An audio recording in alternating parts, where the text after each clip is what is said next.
أعوذ بالله من الشيطان الرجيم بسم الله الرحمن الرحيم Assalamualaikum warahmatullahi wabarakatuh. Apa kabar anak-anakku semua? Mudah-mudahan kalian sehat dan selalu dalam lindungan Allah Subhanahu wa Ta'ala.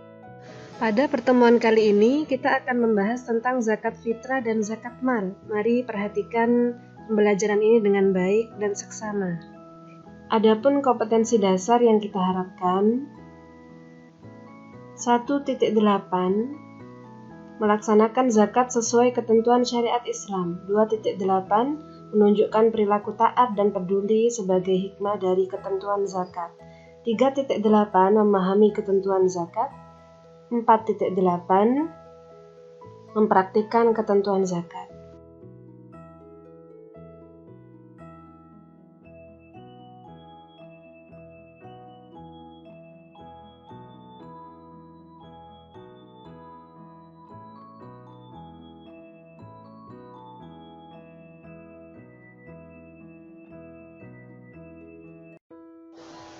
Anak-anakku, kita sebagai makhluk sosial tidak bisa hidup seorang diri. Coba kalian lihat di sekitar kalian masih banyak orang-orang yang fakir, yang peminta-minta, orang-orang miskin, yang bekerja keras hanya demi mendapatkan sesuap nasi. Dan banyak sekali anak-anak yatim piatu yang membutuhkan bantuan dan uluran tangan dari kita. Di sisi lain, sebenarnya kita harus menyadari bahwa dalam harta yang kita miliki, ada hak orang lain yang harus kita berikan. Maka Islam menganjurkan para pemeluknya untuk selalu memberi kepada orang lain. Dikatakan dalam sebuah hadis, tangan di atas lebih baik daripada tangan yang di bawah. Artinya, orang yang memberi lebih baik daripada orang yang meminta-minta. Maka di dalam Islam kita mengenal ibadah, zakat, infak, dan sedekah yang semuanya berhubungan dengan ibadah sosial. Namun anak-anak, kali ini kita akan memperdalam tentang ibadah zakat. Apa itu ibadah zakat dan bagaimana ketentuannya? Mari kita simak bersama-sama. Zakat berasal dari bahasa Arab, yaitu dari akar kata zakka yuzakki tazkiyatan, muzakki, yang artinya menyucikan. Secara bahasa, zakat berarti tumbuh, berkembang, subur, dan bertambah. Ini mengindikasikan bahwa harta seseorang yang dikeluarkan zakatnya, maka otomatis akan diberikan barokah oleh Allah, sehingga harta itu akan semakin tumbuh berkembang dan semakin bertambah. Anak-anak, ingatkah kalian bahwa zakat adalah rukun Islam yang ketiga?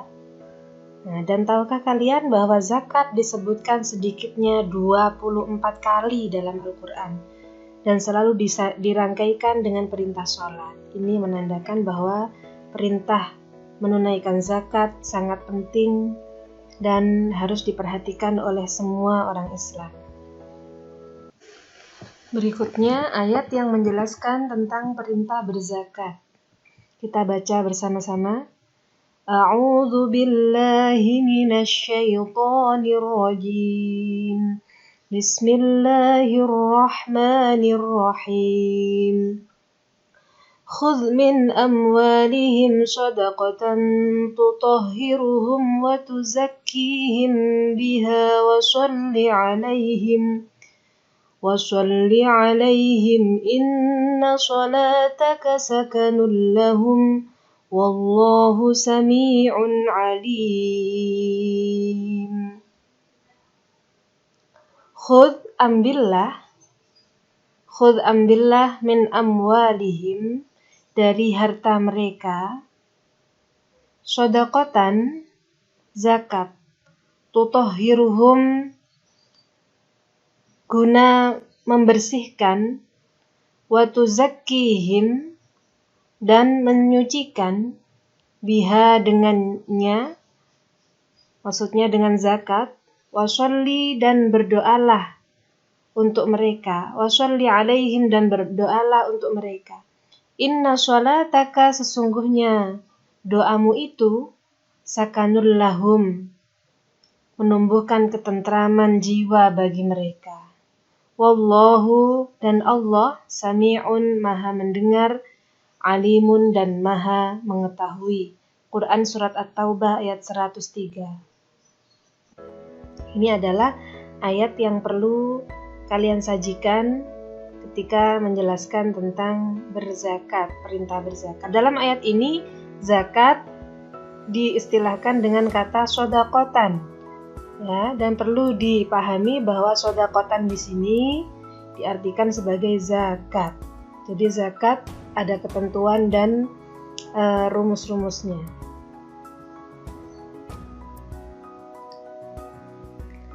Anak-anakku, zakat dibagi menjadi dua macam.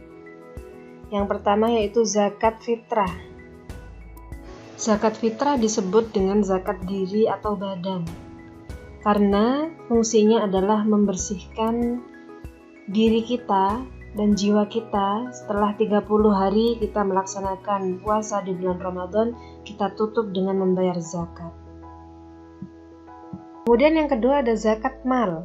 Zakat mal ini membersihkan apa? Membersihkan harta dan benda kita.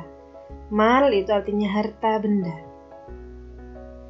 Nah, zakat mal ini terbagi menjadi berapa bagian, yaitu ada zakat hewan ternak, kemudian zakat hasil pertanian, kemudian ada zakat emas dan perak, ada harta terpendam atau harta temuan, ada zakat hasil perdagangan, dan yang keenam zakat profesi. Baik anak-anak, yang pertama adalah zakat fitrah atau zakat diri, yaitu zakat yang diwajibkan bagi setiap muslim yang mendapati atau bertemu bulan Ramadan dan bulan Syawal meskipun hanya sebagian saja, dan ia mampu membayar zakat. Poinnya di sini adalah bertemu bulan Ramadan dan bulan Syawal.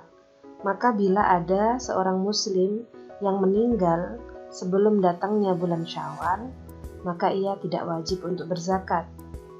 Demikian pula bila ada seorang bayi muslim yang dilahirkan setelah selesainya bulan Ramadan, misalnya dilahirkan di malam hari raya, artinya sudah masuk bulan Syawal, maka dia tidak wajib dizakati. Karena apa? Karena dia tidak menemui bulan Ramadan, dia hanya menemui bulan Syawal. Kemudian kewajiban berzakat fitrah ini adalah untuk diri kita sendiri dan untuk orang-orang yang wajib kita nafkahi. Ya, seperti misalnya kalau seorang laki-laki maka ia wajib menzakati istrinya. Kemudian anak-anaknya yang belum balik dan ibu atau ayahnya yang sakir. Kemudian kapan waktu berzakat fitrah? Ini ada 3 waktu pembayaran zakat fitrah. Yang pertama yaitu waktu takjil atau waktu yang didahulukan, yaitu waktu diperbolehkannya mulai membayar zakat fitrah dari awal Ramadan sampai sebelum terbenam matahari di akhir Ramadan. Dan yang kedua waktu wajib, yaitu waktu matahari terbenam di akhir bulan Ramadan sampai sebelum sholat subuh di hari raya Idul Fitri.